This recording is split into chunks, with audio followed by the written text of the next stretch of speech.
জান্নাতে যাইতে চাই, অথচ জান্নাতের কার্যক্রমগুলো আমরা মানতে চাই না। কথা বলেন ঠিক কিনা? আল্লাহ রাব্বুল আলামিন বললেন, কুল ইন কুনতুম তুহিব্বুনাল্লাহা ফাত্তাবিউনি ইউহিব্বুকুমুল্লাহু ওয়া ইয়াগফির লাকুম যুনুবাকুম ওয়াল্লাহু গফুরুর রহিম।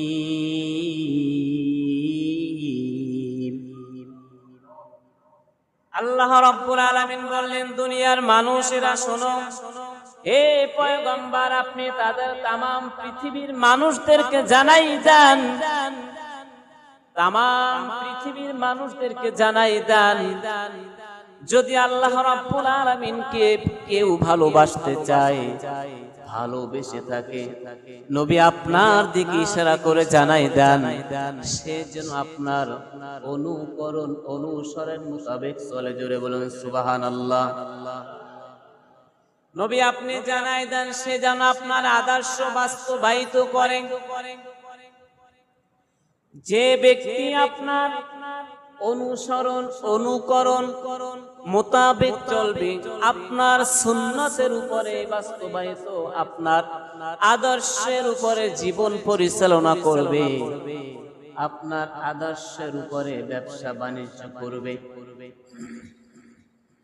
আপনার আদর্শের উপরে মানুষের সাথে ব্যবহার করবে, আপনার আদর্শ কোমল ভাষা দিয়ে আত্মীয়দের সাথে সুন্দর মাধুর্য ব্যবহার করবে, আপনার আদর্শ অনুসারে পাড়া প্রতিবেশীদের হক নষ্ট করবে না, নষ্ট হক আদায় করবে। আপনার আদর্শ যে ব্যক্তি এই জমিনের মধ্যে কায়েম করবে, আপনার আইন কোরআনের আইন এই বাংলাদেশের মধ্যে নয়, সারা পৃথিবীর মধ্যে বাস্তবায়িত করার চেষ্টা করবে। আপনার আদর্শ কোরআনের আইন যারা বাস্তবায়ন করবে, নবী আপনি তাদেরকে জানাই দেন, তাদের জন্য সুসংবাদ রয়েছে।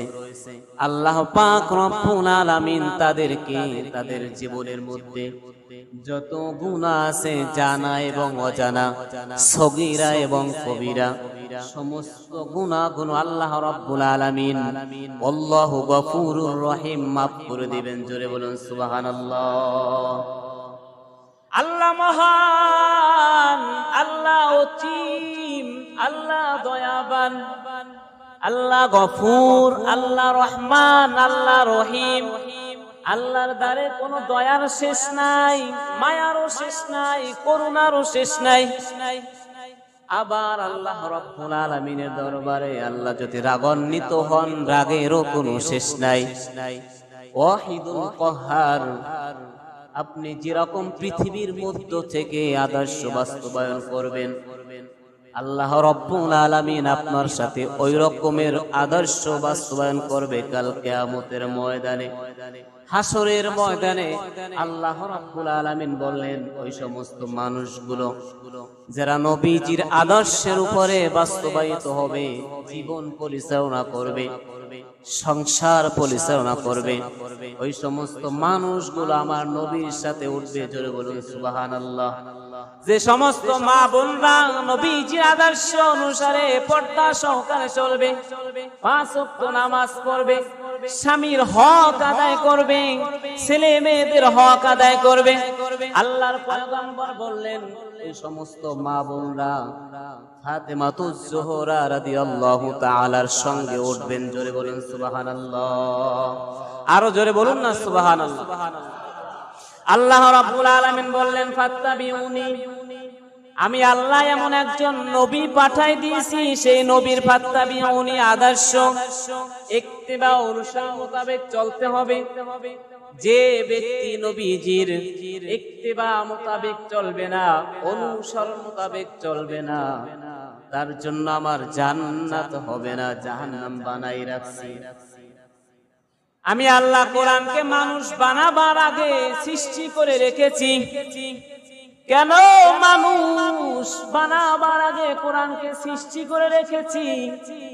আল্লাহ রাব্বুল আলামিন বললেন, দুনিয়াতে যখন মানুষ সৃষ্টি করব, মানুষ বিভিন্ন সমস্যায় পড়বে, সমাধান কোথায় আনতে যাবে? আমি আল্লাহ সেই জন্য কোরআনের মধ্যে সমাধান রেখেছি। বিভিন্ন প্রশ্নের সম্মুখীন হবে, ওই প্রশ্নের উত্তর পৃথিবীর মধ্যে কারো কাছে নাই, একমাত্র আমি আল্লাহ কোরআনের মধ্যে বানাই রেখেছি। মানুষ কেমন করে চলবে, কেমন করে মা বাবার সাথে ব্যবহার করবে, কেমন করে মানুষ সঠিক পথ প্রদর্শন করবে, কেমন করে মানুষ ব্যবসা বাণিজ্য করবে, আমি আল্লাহ একমাত্র মানুষকে পথ প্রদর্শন সিরাতাল মুস্তাকিম, মুস্তাকিমের পথের উপরে চলার জন্য আমি আল্লাহ কোরআনকে সৃষ্টি করে রেখেছি। কোরআন নাজিল করেছি, সৃষ্টি করেছি, বানাই রেখেছি। বানাই রাখলে তো হবে না, কার মাধ্যমে পাঠাবো? আল্লাহ রাব্বুল আলামিন আপনার আমার জন্য এমন একজন নবী পাঠিয়ে দিয়েছেন, যে নবীজির মাধ্যমে কোরআনকে পাঠিয়ে দিয়েছেন। জোরে বলুন সুবহানাল্লাহ। আরো অনেক অনেক কিতাব আল্লাহ নাজিল করেছেন, সমস্ত কিতাবগুলো লেখার আকারে ধারণ করেছে। আর এই কোরআনকে আল্লাহ রাব্বুল আলামিন ওহীর মাধ্যমে, মুখস্থ শক্তির মাধ্যমে নবীকে পাঠিয়ে দিয়েছেন। জোরে বলুন সুবহানাল্লাহ।